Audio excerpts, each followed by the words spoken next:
Hello കൂട്ടുകാരെ, നമ്മുടെ മലയാളികൾക്ക് എല്ലാവർക്കും ഒരുപോലെ ഇഷ്ടപ്പെടുന്നൊരു സാധനമാണ് സ്റ്റൂ അല്ലേ.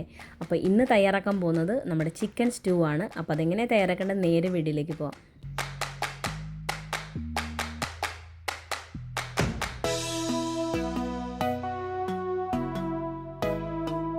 അപ്പോൾ ചിക്കൻ സ്റ്റൂ തയ്യാറാക്കാനായിട്ട് ഞാനിവിടെ ചട്ടിയാണ് വെച്ച് കൊടുക്കുന്നത്. എന്തായാലും നാടൻ ഫുഡല്ലേ, അപ്പോൾ നാടനായിട്ട് തന്നെ ചട്ടി ഉപയോഗിക്കാമെന്ന് വിചാരിച്ചു. അപ്പോൾ അതിലേക്ക് 1 ടേബിൾ സ്പൂൺ വെളിച്ചെണ്ണ ഒഴിച്ച് കൊടുക്കുവാണ്. അതിലേക്ക് നമ്മുടെ സ്പൈസസ്, പട്ട, ഗ്രാമ്പൂ, ഏലക്ക, സ്റ്റാർ അനീസ്, പിന്നെ നമ്മുടെ വേണമെന്നുണ്ടെങ്കിൽ ഇതിനകത്ത് ജീരകവും ചേർത്ത് കൊടുക്കാം. ഞാൻ ജീരകമൊന്നും ചേർത്ത് കൊടുക്കുന്നില്ല. അതിലേക്ക് നമ്മുടെ സ്പൈസസ് ഒന്ന് സ്മെല്ലൊക്കെ മാറി വരുന്ന സമയത്ത് നമുക്കതിലേക്ക് ഇഞ്ചി, വെളുത്തുള്ളി ചതച്ചതും കൂടി ചേർത്ത് കൊടുക്കാം. ഞാനിവിടെ 2 ടീസ്പൂൺ വെളുത്തുള്ളി ചതച്ചത് ചേർത്ത് കൊടുക്കുന്നുണ്ട്. അതിൻ്റെയൊക്കെ ഒരു പച്ചമണം മാറുമ്പോൾ നമുക്കതിലേക്ക് ഒരു സവാള നീളത്തിലരിഞ്ഞത് ചേർത്ത് കൊടുക്കാം. ഒരു എരിവിന് വേണ്ടി ഒരു പച്ചമുളകും കൂടി ചേർത്ത് കൊടുക്കാം. അതൊന്ന് നല്ലതുപോലെ ഒന്ന് വഴറ്റി നമ്മുടെ സവാളയൊക്കെ ഒന്ന് വഴണ്ടി വരണം.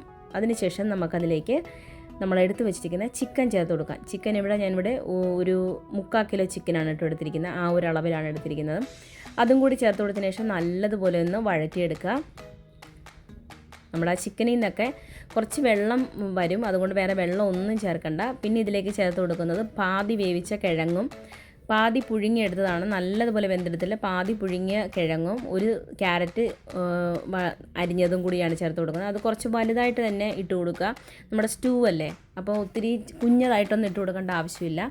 ഇനി അതിലേക്ക് കുറച്ച് കറിവേപ്പിലയും കൂടി ഇട്ടതിന് ശേഷം നമ്മളിതിലേക്ക് കുറച്ച് വേവിച്ചെടുത്ത നമ്മുടെ കിഴങ്ങും കൂടി ചേർത്ത് കൊടുക്കുകയാണ്. അതിനുശേഷം ഇവിടെ 2ാം പാലാണ് ചേർത്ത് കൊടുക്കുന്നത്. നമ്മുടെ ചിക്കൻ വേവാൻ വേണ്ടി 2ാം പാൽ. ഈ കിഴങ്ങ് പുഴുങ്ങിയത് എന്തിനാണ് ഇട്ട് കൊടുത്തതെന്ന് അറിയാമോ? നല്ലൊരു പരുവത്തിൽ കിട്ടുന്ന ഇത് നമ്മുടെ സ്റ്റൂ വെന്ത് വരുന്ന സമയത്ത് പക്ഷേ ഒരു പ്രത്യേക ടേസ്റ്റും ആയിരിക്കും.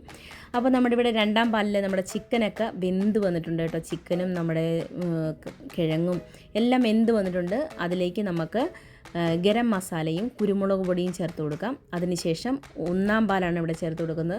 നിങ്ങൾക്ക് 1ാം പാലിന് പകരം നിങ്ങൾക്ക് വേണമെങ്കിൽ ഫ്രഷ് ക്രീമും വേണമെങ്കിൽ ചേർത്ത് കൊടുക്കാം കേട്ടോ.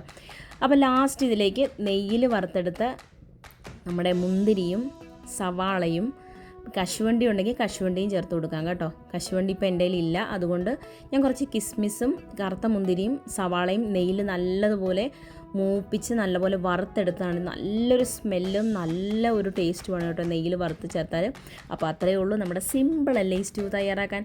സിമ്പിളായിട്ട് തയ്യാറാക്കാൻ പറ്റിയ സ്റ്റൂ ഇവിടെ തയ്യാറായിട്ടുണ്ട്. അപ്പോൾ എല്ലാവരും ട്രൈ ചെയ്ത് നോക്കിയിട്ട് ഫീഡ്ബാക്ക് ഇടാൻ മറക്കരുത്. പുതിയൊരു വീഡിയോ ആയിട്ട് വരുന്നതിന് വരെ thanks for watching. Thank you. By.